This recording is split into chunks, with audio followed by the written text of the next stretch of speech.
반갑습니다. 청춘부동산입니다. 11월 미국 대선은요, 트럼프의 승리로 막을 내릴 것 같죠? 트럼프가 재선에 성공하면요, 환율은 더 상승하게 될 겁니다. 그 이유는요, 2017년 트럼프가 대통령에 당선되고 나서 가장 먼저 했던 게 화웨이에 대한 공격이었고, 그 다음번이 무역 전쟁이었죠. 무역 전쟁을 하면서 중국은 포치라는 것을 경험하게 됩니다. 경제 성장률 7%가 무너지게 되는데요. 우리나라의 무역 흑자국 1위였던 중국의 경제가 식어가면서요. 우리나라의 경제도 함께 식어가게 되고 환율은 상승하게 되었었죠. 현재 트럼프는 중국의 관세를 60% 매기겠다고 하고 이로 인해서 중국 경제 성장률은 반토막이 날 것으로 예상을 하고 있습니다. 트럼프가 대통령이 되면요. 미국을 제외한 다른 국가들은 또다시 심각한 4년을 맞이하게 될 겁니다. 여기에 대한 해답은 역시나 달러라고 생각되고요. 그럼 오늘 내용 설명드리도록 하겠습니다. 먼저 우리나라 환율을 좀 보면요. 2016년 120원 선에서 2018년에 110원 선으로 하락을 해요. 그리고 2018년에 트럼프가 중국에 무역 전쟁을 걸면서 우리나라 환율이 상승하게 됩니다. 이 당시에 우리나라를 포함한 몇몇 국가들이 환율 조작국에 포함이 돼요.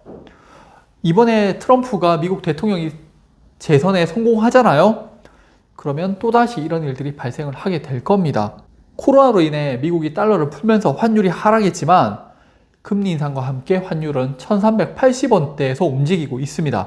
이 당시에 미국의 경제는 평타 이상을 칩니다.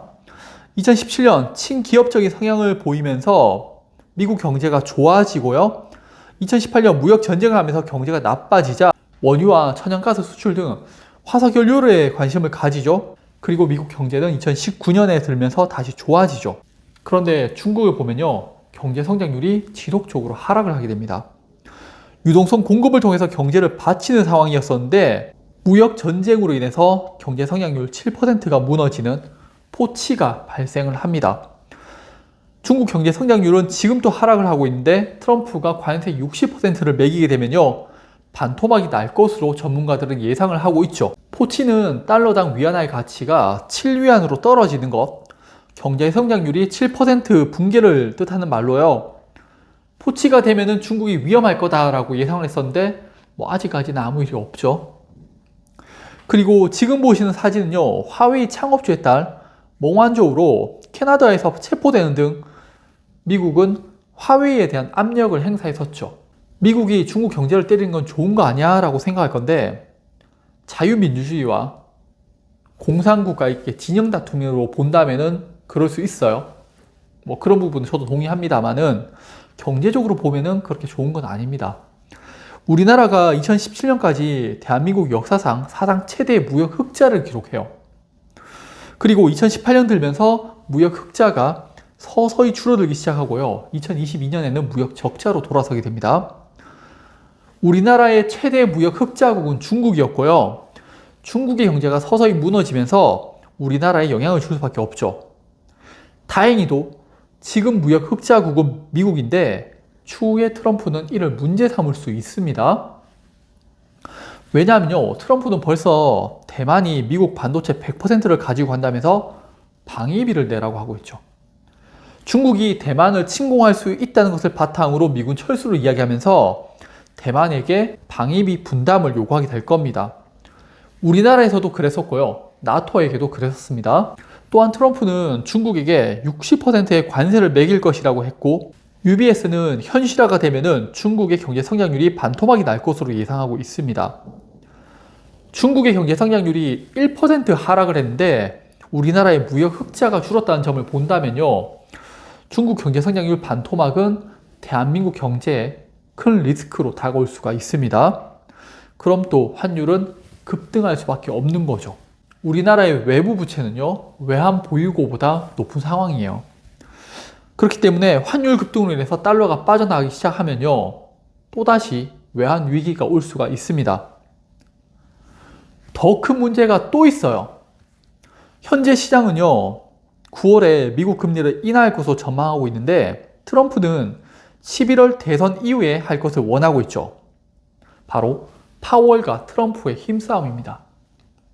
트럼프는 대통령 시절에 대선을 앞두고 파월에게 금리 인하할 것을 요구했었는데 파월이 금리는 패드의 고유 권한이라고 거부했었죠.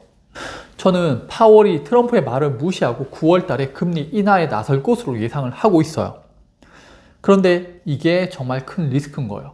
트럼프의 관세 정책으로 인해서 미국의 물가가 상승할 것이라는 것을 전부 다 예상하고 있잖아요. 자, 그러면은 대통령의 금리 인하의 요구에 대해서 파월은 또다시 금리 인상을 할 수밖에 없거든요. 트럼프의 관세 정책은 미국의 물가를 상승시키는 전략이기 때문에 금리 인상이 순차적으로 따라 나올 수밖에 없어요.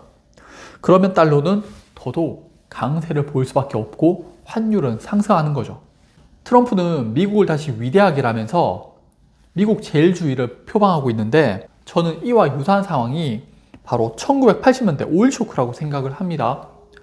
1970년대 중동 전쟁으로 인해서 원유 가격이 급등을 하니까 사우디를 주축으로 오펙이 모여서 원유 가격을 급등시키죠. 자, 이는 미국에 대한 도전, 달러에 대한 도전이었고요. 원유발 인플레이션이 발생하면서 달러의 화폐 가치가 하락을 하는 지금과 아주 유사한 상황이 발생을 한 겁니다. 그 당시에 미국의 물가 상승률은요 12%에 육박을 했었고요. 당연히 미국은 금리를 20%로 급등시켜 버립니다.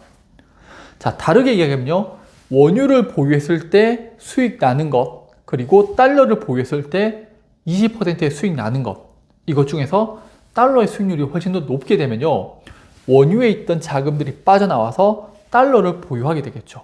그러면은 달러에 대한 화폐 가치가 더 상승하게 되는 겁니다.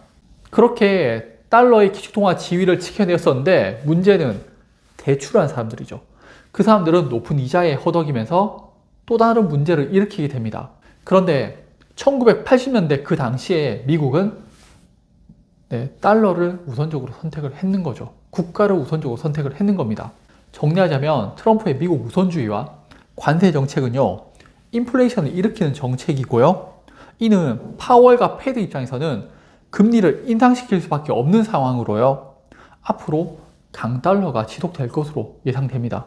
그리고 최대 5번의 인상을 예상하고 있는데 이런 리스크를 방어할 수 있는 것, 저는 역시 달러라고 생각을 합니다. 제가 시황에 대해서 이야기를 하면서 주식 계좌를 다시 오픈할 예정이에요. 그런데 예전에는 제 주식 강의를 들으셨던 분들에 한해 가지고 오픈을 해드렸었는데 이번에는 그냥 멤버십 가입하신 분들에 한해 가지고 그냥 오픈할 예정입니다. 그럼 오늘 영상 또 봐주셔서 감사합니다.